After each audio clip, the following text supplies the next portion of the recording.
Hi there. Welcome to a wonderful live episode of the Create and Grow podcast, where I bring you the top minds, the thought leaders, people who are just really pushing the envelope and getting America and the world to really think differently about their life, their communities, their work, their position, their purpose, and really to see new things in a new way. This is the decade of the brain. This is the decade of creativity, the creative economy, the imagination economy. Like, what does that really mean as we move forward in this future of work? Today, I have with me a wonderful guest by the name of Dr. Hasan Dr. Hasan Merali, and I am going to read a little bit of his background so you know who is in front of us, and you will see why I was so excited to have him on our show. Do get a lot of requests for people to come on, just people just looking to be on podcasts, which I'm looking to be on podcasts as well as we launch our creativity course in September.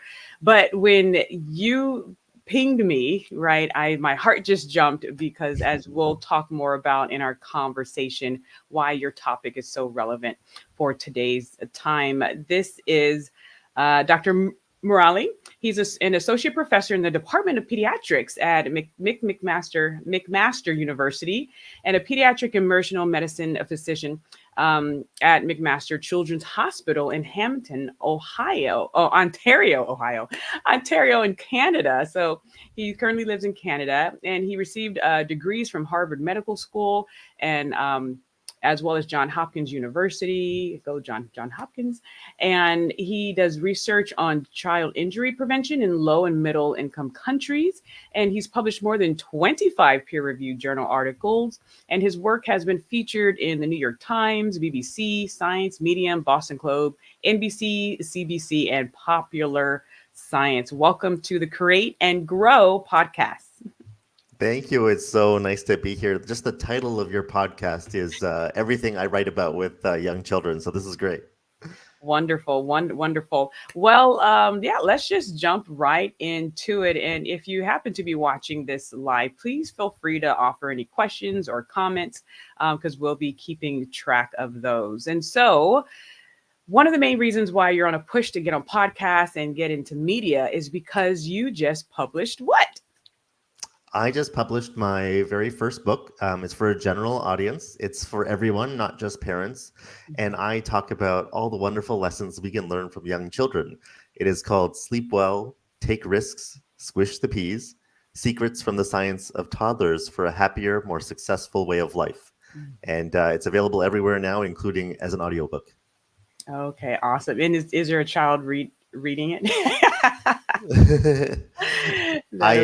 She's a little young for it. She's 4, but when I got the big package of books, she was sure that it was for her, and the book is dedicated to her because she's really one of the main reasons I wrote it, and she pops up a lot in the book as some of the lessons that she's taught me.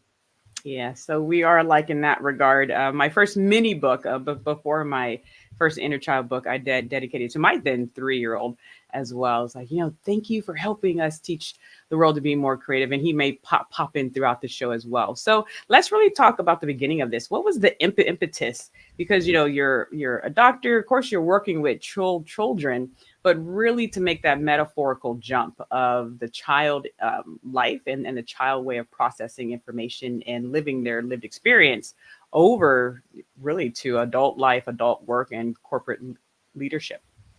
Yeah, so I'm lucky that I've been in pediatrics my entire career after med school. So that was 14 years ago now for me.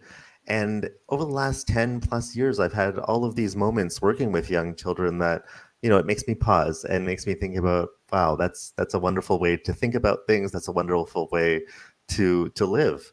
And I started writing these things down and then got more into the research. I'm a researcher myself in injury prevention, but really dug through the data about who really are these people because they get a little bit of a bad reputation. I don't like the term terrible twos, for example. I think that's not a great way to refer to a whole population of people. And in fact, when you look at the data, the tantrums that they get a bad reputation for are only 3 minutes as a median time per day. But the rest of their 11 to 12 hours are playing, laughing, and all of these great things that if we did, we would make our own lives better. And so I dug into the adult research, and it maps very well onto adult wellness and leadership data. So that's where the book comes from. Yeah, thank you. And I don't have the book. I definitely have to get it. But I did research the just the chapter titles, the main topics going in, and one reason that really connected me to your work right away. And I was like, I have to have him on the show. I have a lot of stuff going on and trying to launch things, but let me squeeze out 40 minutes, 60 minutes to talk to you, is because when I left the classroom, I'm an educator by trade, elementary school educator. But I've worked in nurseries. I've taught Mhm. K5. I have a nonprofit for sixth grade through 12th grade, and I also taught at the university level. So in one week I've seen the whole pipeline, right, from the infants all the way to the elderly, and it's interesting to have that perspective. But one point was I wanted to start my business when I left the classroom to help adults really look at the creative thinking and the curiosity of children. So I would have children all over my website, and my coaches were like, yeah, this is confusing. Do you work with adults or do you work with kids? You know? And I'm just an educator, so I'm just, I'm not really trained as a business entrepreneur, but it seems like you really did a great job communicating, that. And what are some tips, really, or some strategies that you think we should know about from the toddlers, and bringing it into the corporate world? Yeah, there's just so many, and half of this book is really a business book. Really, I talk about lessons for our personal lives in the first half, and the second half is dedicated to the corporate world. But let me start with creativity because that's what we're really here to talk about a lot. And as you say, they're the most creative people. I mean, I have a 4-year-old, and so she'll just sit down and she will draw and create art almost her whole evening because that's what she wants to do. And that's just her drive is to create new things. And it's one of the reasons why they're able to be so creative is because they play so much. And play is one of the things that comes naturally to young children, toddlers, and preschoolers, but really something we lose along the way. And so it is hard for us as adults to think about this kind of unstructured, free-form time, but I really want to advocate adding a little bit into that for people in the workplace or for your life in general because it adds so much creativity. And I'll just talk about maybe one or two studies that really point to this. So these are from Sweden. They had 100 different people, different types of fields, healthcare, education, business, all different things. And they had half of them, so 50 of them, did improv for 2 hours a week for 5 weeks. And then the other half didn't have that. And what they had them do at the end was create a new multi-tool, some creative tasks scored by independent judges. And the adults who just went through the improv classes, just participating, had much higher scores than the people who didn't. And my second favorite study, also from the same group, was just adding a little bit of play into our meetings. Meetings can be really boring. And so this is hundreds of adults, all different types of fields again. And all the researchers did was halfway through the meeting, they added something to the meeting table. Half of the group got a bowl of fruit and some chocolate, and the other half got some fun items like a stick-on mustache and a foam dart gun. And they had some objective measures at the end of the meeting, and they developed a measure called the meeting creativity climate. And they found that just adding those items onto the table and letting the meeting progress as it normally would, made people more open to more ideas.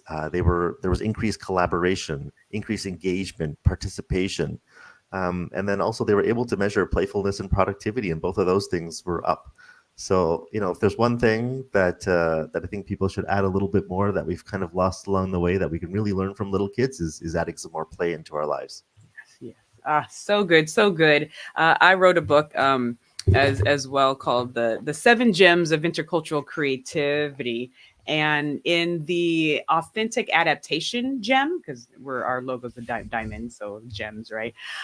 We talk about something that Dr. Shimi Kane talked about in her TED talk, the pod theory after dolphins. And she was like, dolphins play a lot. If you just watch them, right, they play. And so she was like, yeah, we need some more of this. And now Hmm. we're getting a lot of, I'm pretty sure you know, as far as this, the neuroscience advancement, or, in the past, what, 10, 20 years, how much we know more about the brain. Still don't know, all of it, but we know so much more than we did, 50, 70 years ago.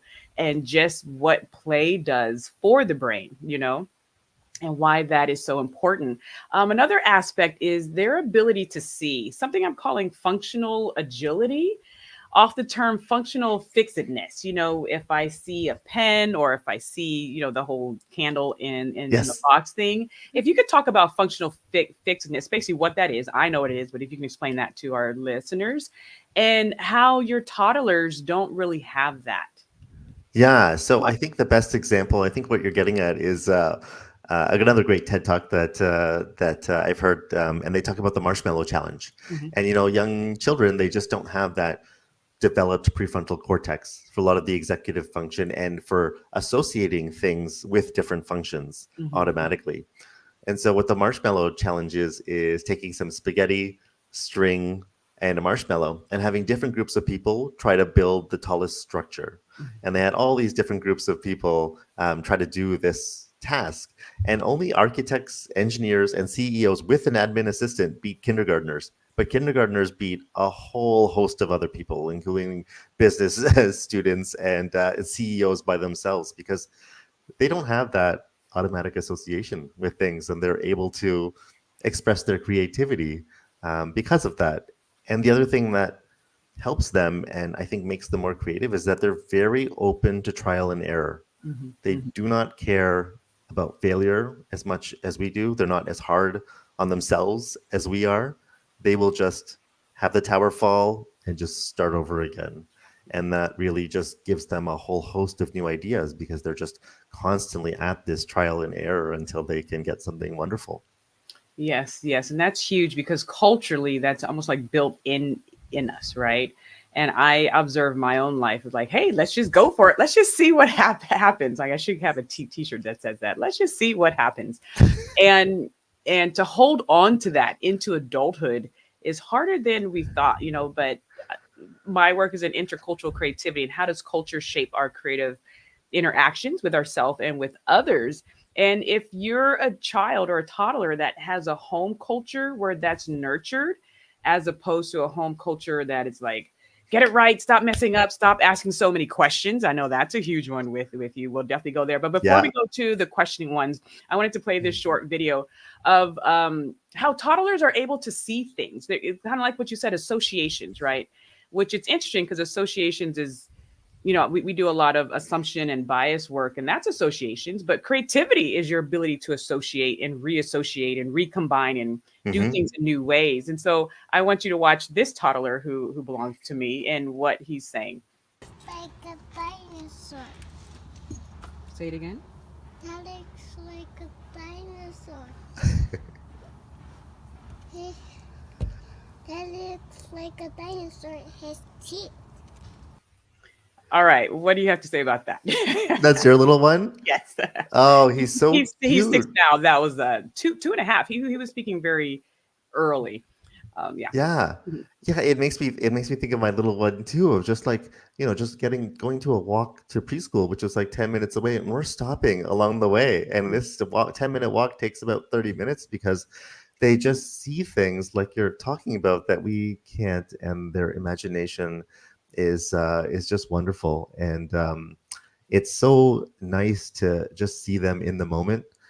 One of the things that they are really good at, much better than us, and that's part of their development, is they're not thinking about the future a lot and thinking ahead and worrying about these things. They're just focused on what's right in front of them, like the dinosaur that he was seeing, or maybe the cloud was a dinosaur. Yeah, it's beautiful. Yes, I have a book called Thinking Like Da Vinci, and they said that's one of the exercises you should do. They talk about that in books, and you see it in movies of, Hmm. a couple laying down and saying, "Oh, that cloud looks like that," but they're like, "Yeah, you should actually do that and Yeah. have it be a part of your creativity training. Like, can you see things in other things? Can you see new functions in things that you already have established an established function for? Like Yeah. how do you train that, in adults? It's funny because you just reminded me there's a creativity test in adults. It's called the abbreviated Torrance test for adults, ATTA. And it's a hard thing to measure, but this is one objective measure that we have. And it's so funny because what they ask you to do are some of them are just suppose scenarios. Like just suppose you could walk on air and then list all the problems. And this is one way we can measure adult creativity, but this is a process that little kids just go through all of Yeah. the time. They're like just supposing all of the time, and that's what can help them just think of new solutions to everything and develop beautiful art and all kinds of creative things. Yes, yes. And I just bought this creativity stack of cards for Sean, who he's 6 now, and they have a picture, and you're supposed to just look at the picture and just Mm, create a story from it, like, and also think, okay, well, what nice. happened before, and what do you think based on your synopsis of the photo? Do you think will happen after? Because when we're on a plane ride or whatever, or even when I'm driving, he just has them, and he's like, and I was like, this is great. Um, and on your website, because my work is intercultural creativity. So how does culture affect creativity? And culture, not just ethnic culture, but all types of social groups, um, social, economic, training, Hmm. all that affects the way we see and observe, right? Absolutely. But on your website, you have the cutest video, which very great website, by the way. I should post it, which I will. Thanks. Of these two children kind of running towards each other, giving each Yeah. other a hug, and that's just beautiful because what situation. Well, you're in Canada, but America is going through some. You might have been seeing it on the news. We're going through an election soon. A lot Hmm. of talk, right? A lot of opinions, a lot of emotion, and a lot of division. But when I saw that video, which is probably why it went viral or was on the news thing, your heart just melts because it's like, how can we get back to that? And for those of you who don't know, there is a Caucasian child and an African American child, or to be, I'm assuming, of course, I don't know Hmm. their ethnicity, but that's what they appear as, and just the unity between them, and like how do we get that toddler wisdom into adulthood? I know it's just so wonderful to see that, and I'm not here to argue that toddlers don't see race or preschoolers don't see race. They certainly do, but it's more close to the ideal, I think, than adults are. There's this wonderful study, and this is just white 1 and 2 year olds, Mhm. and they're seeing adult women. They're like teacher age, using a wooden hammer and hurting their finger on purpose, and they're measuring empathetic Mhm. distress that the children have from seeing this. And interestingly, the white children have more empathetic distress for the black teachers than the white ones when they see that. And yeah, I think there's something special about that. Even though for different things they want to give toys, for example, they do have in-group preferences. Mhm. Mhm. Yes, yes. I follow Dr. Michael Platt's work out of the Wharton Business School and the Wharton Neuroscience Initiative, and he talks about just in group and out group and empathy in the brain, right? And Dr. David Eagleman over at Stanford, he has a wonderful documentary called The Brain, and episode 5 talks about in group, out group, and empathy. But to know that it starts as early as the toddlership is interesting, right? Of how they relate to one another. And so moving into that, how they relate to one another, how they interact and engage with people like them or unlike them, they tend to have a lot of questions. What can Yeah. we learn from their ability to question? Yeah, there's nobody better at asking questions than a toddler or a preschooler. When they're mic'd up and just left on their own, they can get up to 107 per hour. It's just amazing what they can do. And, they have different goals than us. One of them is learning, and they do that in a lot of different ways. But the other big goal that young children have is building relationships. Mm. And so they really see that.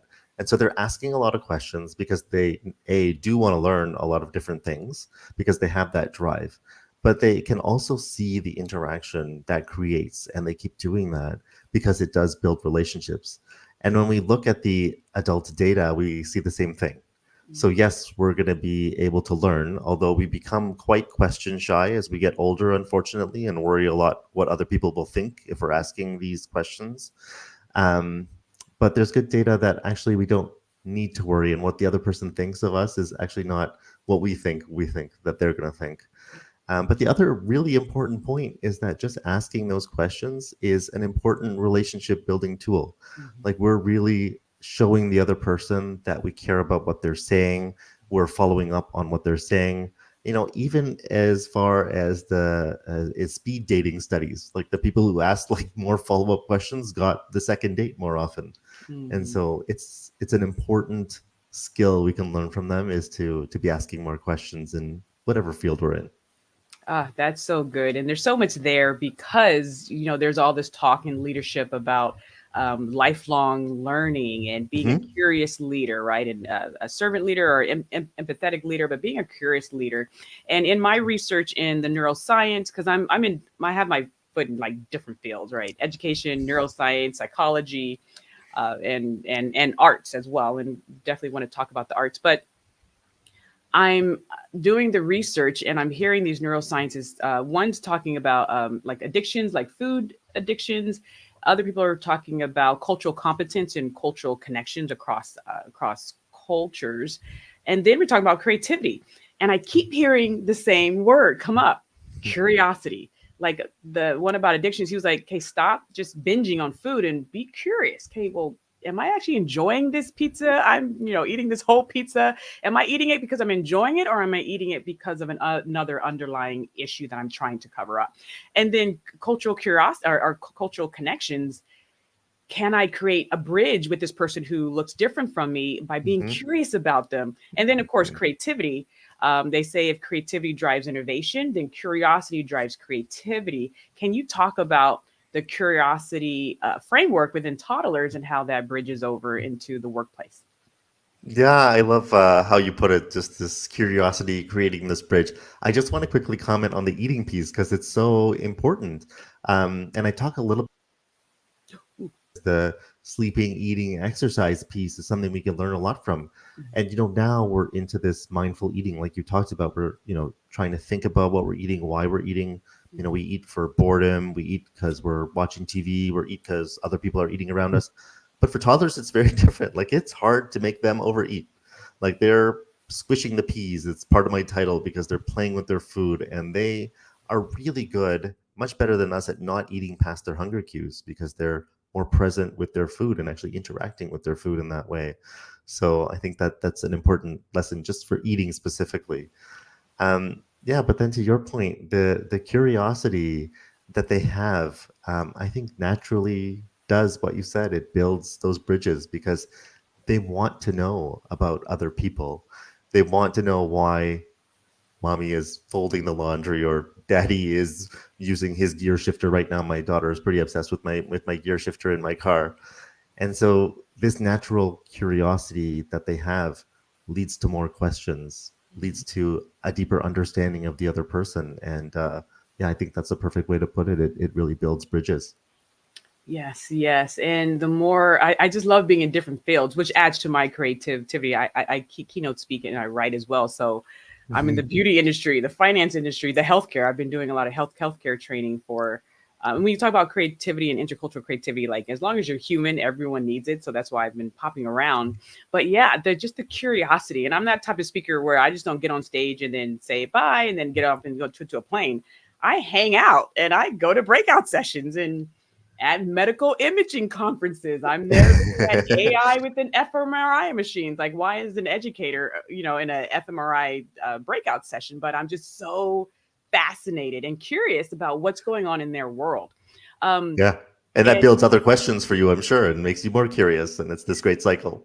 yes, yes. So it's kind of like, how do we bring that? And I advise adults, like, yes, you're in finance, go to a plumbing conference, just see what's going on in their world.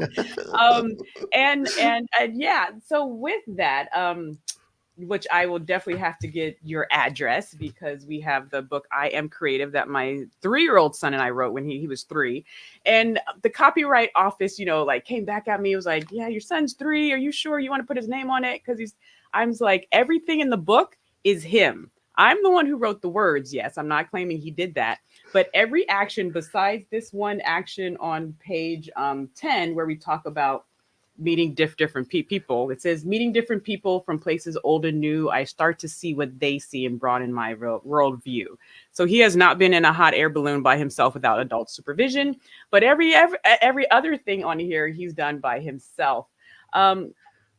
What have you ever thought about writing I call them inner child's books, which you're You more just inspired me. My book is for adults, and my little one says so many different things, and I'm recording and writing about what she says, and I kind of put them into things for adults to learn about. But this is a really great idea. You have inspired me, and I'll have to ask you more about that process a little bit, because that sounds like a lot of fun to take yes. some of her ideas around one topic and make it a children's book. Yeah, that's lovely. Yes, and the thing about this is I call it an inner child's book because it's not just for children, it's for adults. So the front part looks like it's for children, but the back part I talk to the adults about what's going on. Oh, even better. Yeah, so I will certainly send you our examples as a thank you for being on the show. This one's called My Brain, My Brain, My Beautiful Brain, and it's just about our brains and why our brains are so awesome. And then I go into Howard Gardner's multiple intelligences, and just really informing parents like, this is what they're doing and kind of why they're doing it. So don't shut it down. Really, like, here's some things, you can say, or here's what's going on. And just to really develop it. Because sometimes we just don't know. We just see a mess and we're like, but you're actually in the form of discovery. And actually, could you talk to that? How sometimes creativity is chaos, and how can parents and adults not deal with it, but encourage it with their children, but also bring it into our own life as adults.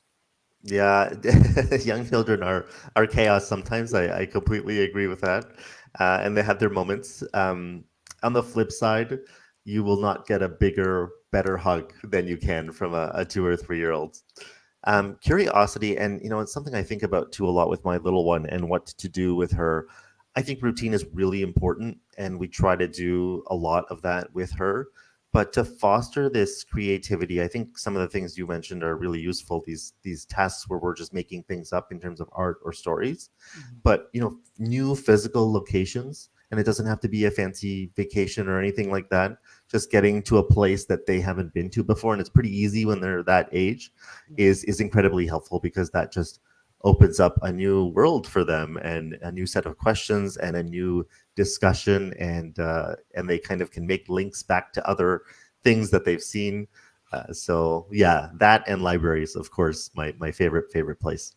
And I'll jump in there. I ask people to be a tourist in your own town. Love it. Yeah, because I was doing a keynote at the Phoenix Convention Center, and and sometimes they have those kiosks like "Welcome to Phoenix" and come and get these magazines, right? I was like, let me just grab a few. Let me grab a few pamphlets, and I was like, look at all this stuff that's in Phoenix that I've never been to. And I was like, let's just go to a new place a month, or 2 new places a month, and he gets a new experience, but so do I. And just to communicate that to adults, like, you can do this too for you as you do it for those in your care. And any word about that? Yeah, no, absolutely. You and I think a lot the same on a lot of these topics. But yeah, I think that's a great idea. Just finding the pamphlets, or finding something that's an easy drive. Doing that twice a month sounds fantastic. That's about how much I do with my little one, and yeah, it's a whole new adventure and a lot of fun, and certainly gives us something to talk about for days later as well. And then she'll have some memories too. So yeah, it's a great way to inspire your own curiosity and your child's. Mm-hmm.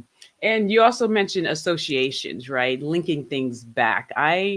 Now that I'm deep in the research and creativity and understanding what creativity really thrives on, right? Your ability to make associations across fields that are not normally connected. Aristotle said, metaphor, to be a master of metaphors, to be a genius, to see the similar and the dissimilar.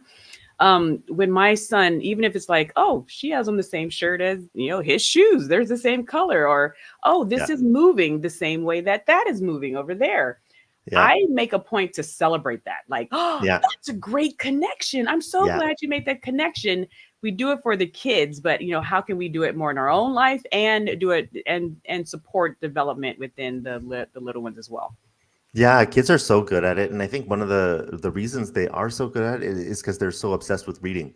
I mean, they just gravitate towards books. They have their own little libraries. They get any adult around them to try to read to them. They make it a part of their bedtime routine, and I think there's a really good lesson for that. And I have a whole chapter on the importance of reading, and reading Good, is good. just, yeah, a really, really good way for us to be able to learn about different fields. Like you're talking, I mean, if you could go to conferences in different fields, that's amazing. But just reading about things that are not directly related to your own work is an incredible way to start to make some of those connections. And that's really what this book is about, that I've written, is about.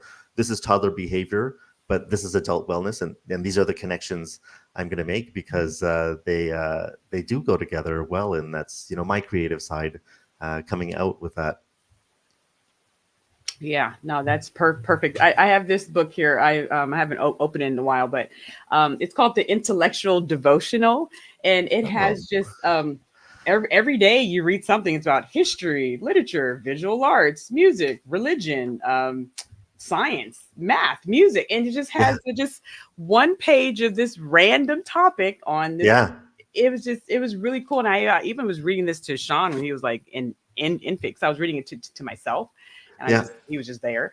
But just they just take in. So I love that, of just exposing yourself to different ideas. Basically, is what you're saying. Yeah, and it can be reading or, podcasts, another great way. Like, listen to podcasts that are a little bit outside your field, or very outside your field, and just any general science podcast. I think you'll start to make those connections, and not only learn a lot, but yeah, really develop your creativity that way. Yes. So reading your book, number one, should be on people's list, right? And I'm pretty sure you'll tell people where to grab it. And I'm first creativity, and then I went to intercultural creativity, but we're doing something called neurosomatic creativity. And neurosomatic creativity, neural meaning brain, and mind. We know that they're different, but they are connected. So the brain, the mind, and the body connection. Hmm. I believe toddlers are like the geniuses in that brain mind body connection and how it inspires their creative thought. Can you talk about neurosomatic creativity from the toddler perspective, and then bridge it over to us adults? Yeah, well, I wanted to thank you for calling them geniuses, because they really, really are. And you're right. They're acting on what they think about, like, right away, and they don't have a lot of the filters that we have, which I think helps them, ask a lot of important questions. It helps them be creative when they're even just playing, and they'll just do the things. And so, yeah, they're very, very connected in that way. And we lose some of that because our brains develop in a good way, and we start to plan things, and we start to have checklists and calendars, but we lose some of that in the moment, free form thinking, acting, being creative, doing new things, just getting a paintbrush and a piece of paper, or doing improv. And so I think that's important. And like I talked about before, it's been shown, if we do that type of work, then we will be more creative, Mhm. personally and in teams. Yes, yes. And the body part, I feel like I tell people I'm a product of the public school system. I worked in the public school system. They're doing the best they can with what they have. Hmm. But as the child gets older, the more we ignore the body and focus on the brain. And I used to say to one side. Of course, we know the whole brain is active. There's no left side, right side, more creative over here. It's just everything.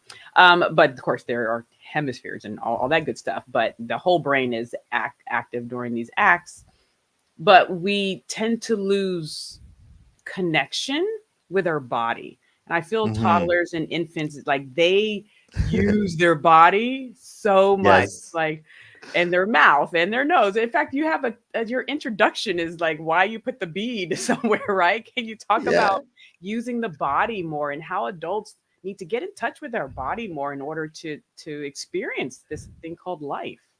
Yeah, no, that's a great point. Yeah, I'm an ER doctor and work with kids, and so I take a lot of beads and other objects out of noses and ears a lot. So yeah, it's one of the most satisfying parts of my job because we can usually get them out. But yeah, they're so in tune with their bodies, not only with eating, like we talked about, with exercising. I mean, it is hard to keep them still for very long Mhm. because they just want to use their body in every different way all of the time. And this movement actually helps them.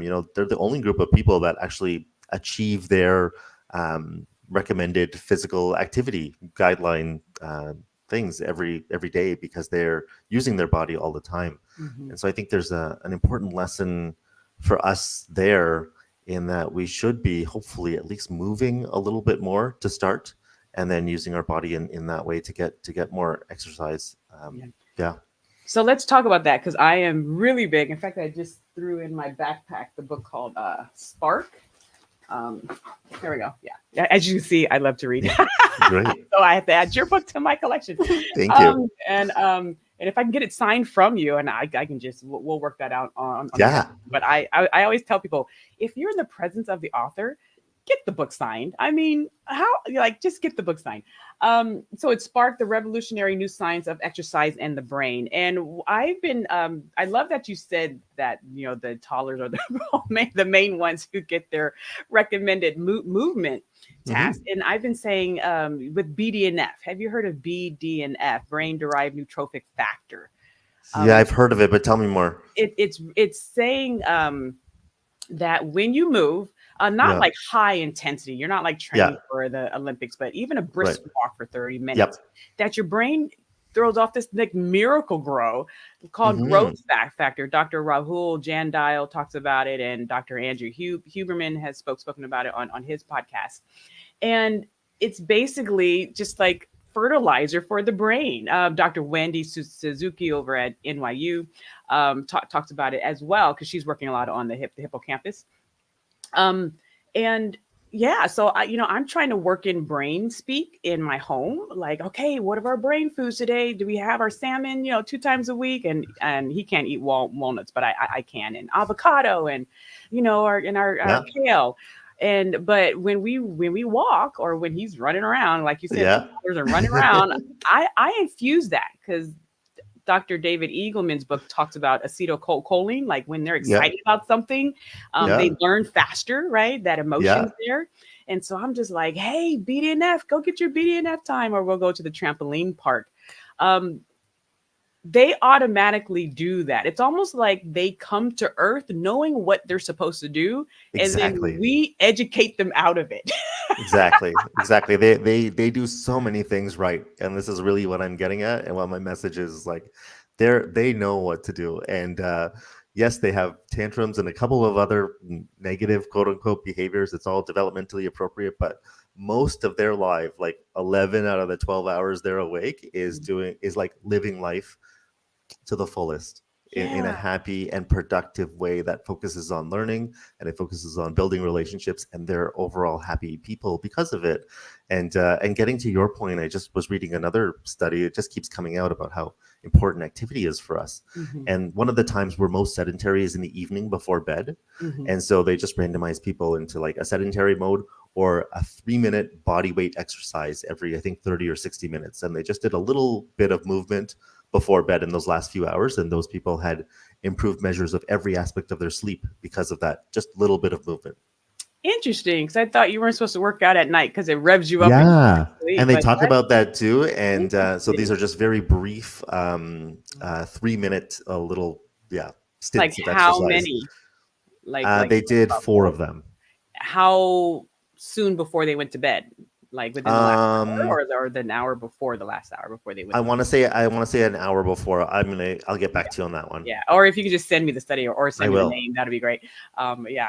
Anytime you see something like this, like Janine might like For this, sure. email it to me or put it in the LinkedIn. Um, and yeah, so they're born, I believe, just to do what we're supposed to do. And I love that you said that, the terrible twos. We use that, and I didn't say that when mine was going through twos. I'm like, Thank I'm gonna you. I'm gonna call them the terrific twos, you Great. know. And because language is powerful, you know how powerful words are. They frame the way you enter a situation and the way you Mm-hmm. enter into people, right? Like, Mm-hmm. oh, here's my terrible two child, and bam, I already have a list of Yep. assumptions. I've already made my judgments just because of the way you framed and introduced the person. At the Be Me group, which is a fellowship group, talks about framing, and we should introduce people with their assets, not with their liabilities. Love And it. also that you said that, the tantrums are developmentally appropriate. Look at their brain, and it's not developmentally appropriate if you're 35 and you're having an all-out tantrum, like that maybe. And sadly, we have adults who do that, and that's where a lot Yeah. of your toxic cultures come in. A good friend of mine just had, in a hospital setting, the doctor came in. It was a traveling doctor, and screaming at the nurses, and you're an idiot. Like, who does that? And the patient's right there. I mean, like, Yeah. a tantrum, and you're a doctor in a healthcare situation. That's an issue. So the fact that 2-year-old is developmentally going through that, they're learning their emotional tools and everything. And we have adults that have tantrums, and they just haven't, they don't have the tools. So Yeah. do you talk about that at all?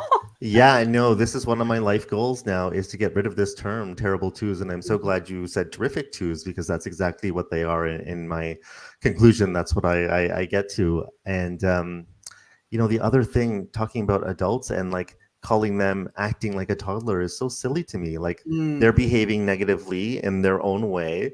We don't have to bring in these wonderful, loving Humans. people and relate that. That is something completely different. And so that's another thing I hope people will not do because it happens a lot. Like, oh, they're Mm. acting like a toddler, like X person or politician, but they're not. Because if they were acting like a toddler, they would be learning, building relationships. That's what toddlers are mainly about. And curious and connecting and Exactly. questioning the way things are, right? We should Yeah, all be acting like toddlers, right? exactly. That is my Yeah. message. That is Ah, exactly I on point. I love that because you're reframing things, and a lot of times as we go into this cultural competency, we're looking at phrases and the history of them. Hmm. Even phrases like, yeah, just different phrases that are rooted in Yeah, the isms, right? yeah, And questioning, why are we saying that? Because we're just saying it because that's what our parents said and that's what their right. parents said. But how do we question and reframe and present our next group of leaders in a more positive light, right? Yeah, and like I really like the way you put it, like how we introduce people is with their assets. I think that's what you said. So Yeah. that's yeah, that's a wonderful way to do it, and we should do that with everyone, including toddlers and young children, especially them. Awesome. So I will 'Cause they don't have that voice. yes, yes, and they're finding their voice, right? And Hmm. they're sponges, and they model after what they see.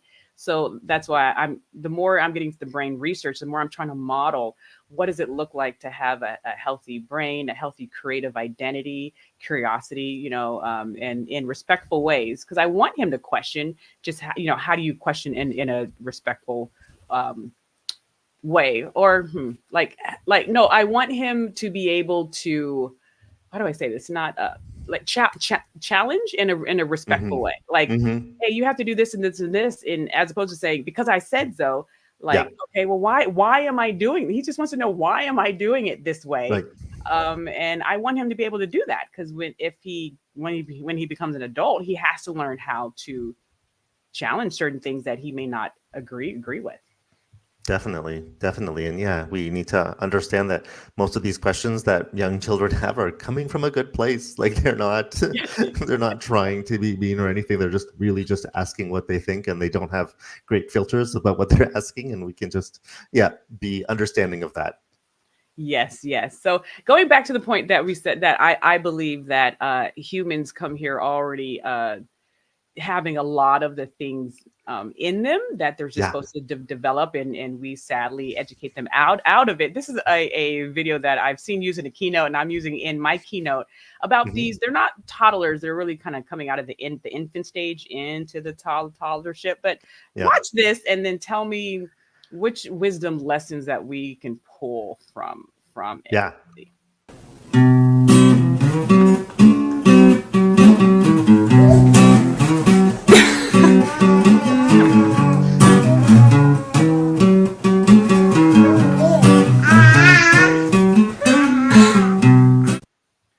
I absolutely love that. And for those of you who know me a little bit a bit better, you know that I like to do my little breaks at lunchtime with trying to laugh and smile, because I think that's one of the lessons I've learned from my little one and from all toddlers I work with. And so these types of videos is how I spend my lunch hour. And I highly recommend, yeah, just going through these types of videos of little kids, because they are just heartwarming and funny, and Mhm. they're really, I think, good for us to watch. But you know, this was really sweet because because they're just dancing and they're having fun in that moment. Yeah. And yeah, it was just a really lovely way to see them, in that they're able to do that so much better than us, and really have fun, and no matter what they're doing, including eating. And they're eating peas. It did. You see, the little one had Oh, peas. I didn't see that. Oh, that's perfect. For Yeah, those of that's you who are perfect. just listening, the father was playing the guitar automatically. And what the point I wanted to bring up is, they didn't have a teacher in front of them. They just moved automatically. They heard the music. They caught each other's eyes. Did you see they looked at each other first? And then they started moving almost in sync at first. I'm assuming they're twins. They started Yeah. dancing.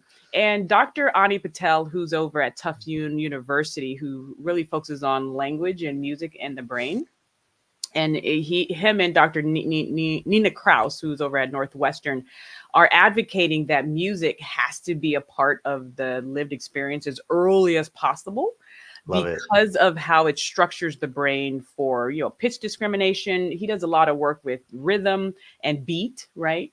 Hmm. And me being a music teacher, I knew the importance of it, but after diving into their work, there's like, Sean didn't have a choice. Like, you're doing music no matter what, because it's Nice. almost an injustice to see a brain on music and a brain that hasn't been exposed to music at all, and just how Yeah. different they are. Can you speak to any of that, or the arts? Yeah, no, it's such a great point, and yeah, they're so good at just moving as soon as they hear anything. And you know, I used to play a full drum set when I was much younger, and now with my daughter, we have some hand drums, and we play those, and it's so nice to see how that comes so naturally to her, the dancing and the drumming. And I haven't looked at the data in a while, but I know like music and being in music at least has a very strong correlation with math skills, as well as a number of other things. So yeah, I'm very supportive of that, and I hope I can do that for my own daughter, is have more music in her life as well.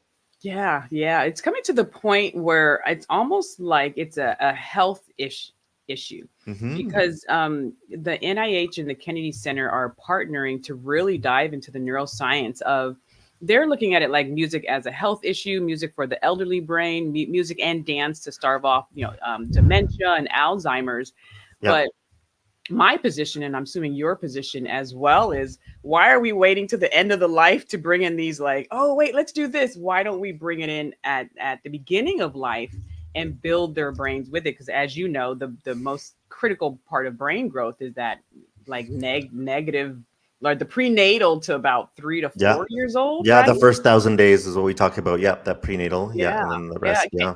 Can you talk more about that for people who have the little ones, but then also how the brain can keep developing throughout the lifespan?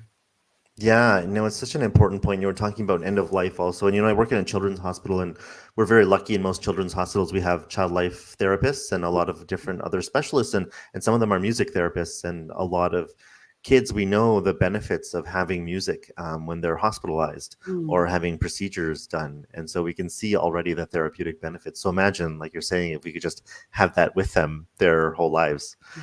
And so, yeah, I think it's as much as we can. I think it's useful, and I look to early childhood educators who are my personal heroes, including the ones that care and teach my daughter, and they're having music and song Yeah. every single day, and it's a point of pride for them. She just had her preschool graduation last night, actually, and she learned our national anthem, and it was a big secret, which she didn't keep that well, but They never do. no, Because but was able they to love see. to connect, right?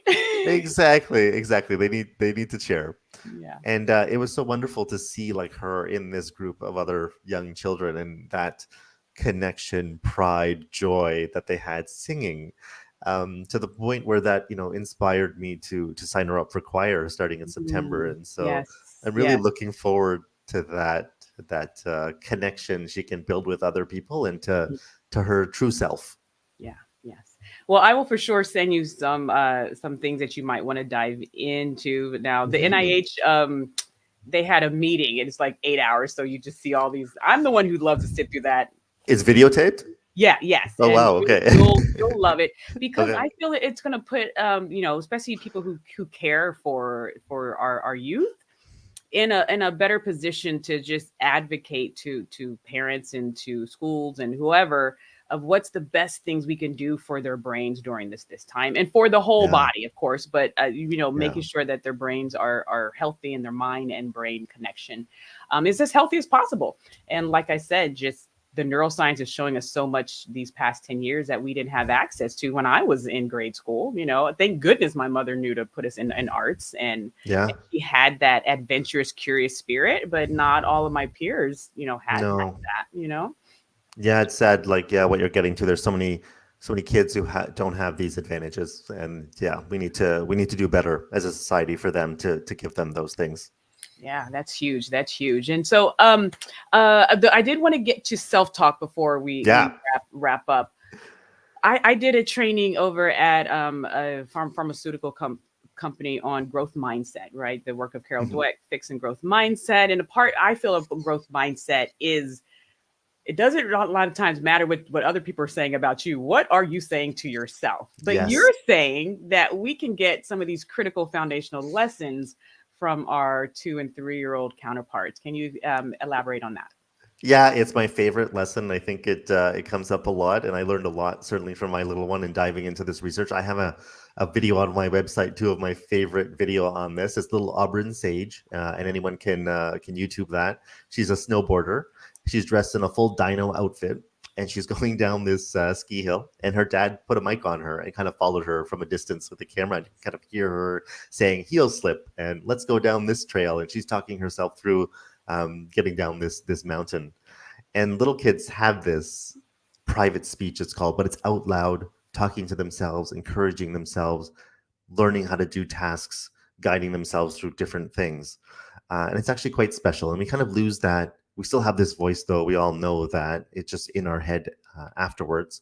But we can really harness that. It's a powerful voice, and it affects us more negatively often because we do have a lot of negative self-talk. But we can kind of reframe that in a nice way. And so, some of the studies that have been done is people are put into an fMRI measuring brain waves, and they're given like these scary images, and some of them are supposed to ask, "What am I feeling?" And the other group is asked, "What are you feeling?" or "What is your first name?" So, what is Hassan feeling right now? And we Mm, can see just reframing to second or third yeah. person Yeah. decreases the emotional reactivity. Okay. And it's such a nice way to approach things, and kind of an easy change. I mean, it takes a while. One of the best tips I have is that when we're in this cycle of, talking negatively to ourselves, is talk to yourself as if you were talking to a friend. And that Mm, puts that distance between you and yourself, and same with second and third person. Just that way of talking to ourselves is automatically a kinder way to be with ourselves. And this is incredible, like personal lives, business lives. If business leaders do this, for example, when they're giving feedback, they're more warm, more empathetic, and it's I think one of the most important lessons we can learn from little kids, because they're just talking to themselves all the time and cheering themselves on all the time. and I love it. Let me see if I can um grab. Oh no. Did I do that? Let me see. Let me see if I can do this one. Can Oh you see yeah, that's that? it. Perfect. Like, I won't, maybe I will. That's okay, cause we all fall. Okay. So, oh, there we go. Let's stop sharing. Okay. So that is perfect. Yes, self-talk, because when I teach it, I talk about third a person and you, Hmm. and using your name, motivate and reflect instead of demean. Sometimes we are mean to ourselves and we say things to Yep. ourselves we'll never say to a friend. So that's Exactly. great. And then I also, remember what you've done. I was like, Janine, you did this and this, so this is okay. And my husband talks to himself all the time when he's at his computer, and so I was like, it's not psychotic or anything. Nope. That's normal, but somehow once again reframe. Like we reframed it as something that you're not supposed to do, but it's actually a tool, and they're doing it automatically because that's how they're set up, to win at Yeah. that stage of life, but it's for us too. So thank you so much. We are the Diamonds. Do I have my diamond? Yes. So we are the Diamonds. Do you have a gem bout of wisdom to share with us as we close out? Yeah, I think self-talk we just talked about, but I'll go back to play because it's something we can really learn from young children, and this really is a powerful driver of our own creativity. So just having, those reminders of play, trying to get some unstructured time Mhm. is really, really helpful. And really just reminders of childhood any way you can, even if you don't have a child, even just a photo of yourself as a child or thinking about yourself as a child is really a way to inspire play, and that inspires creativity. Yes. So and yeah. So I have my inner child books, but if people wanted to get your book, where should they go? Yeah, sure. So it's called Sleep Well, Take Risks, Squish the Peas, Secrets from the Science of Toddlers for a Happier, More Successful Way of Life. It's available anywhere books are sold, and it's available as an audiobook as well, wherever you get your audiobooks. Awesome. Well, thank you so much for coming on the show last minute. The work you're doing is very much aligned with the work I am doing. We will send you out our inner child books, and hopefully we'll get your inner child books in the next years when you and your child decide to create one. And thank you for just being a light in the world. People really need this message. Even if they don't know that they need it, they need it. So thank you so much. And thank you to our audience for watching. We see you, and we will see you next time on the Create and Grow Rich podcast. Thanks so much. Bye bye.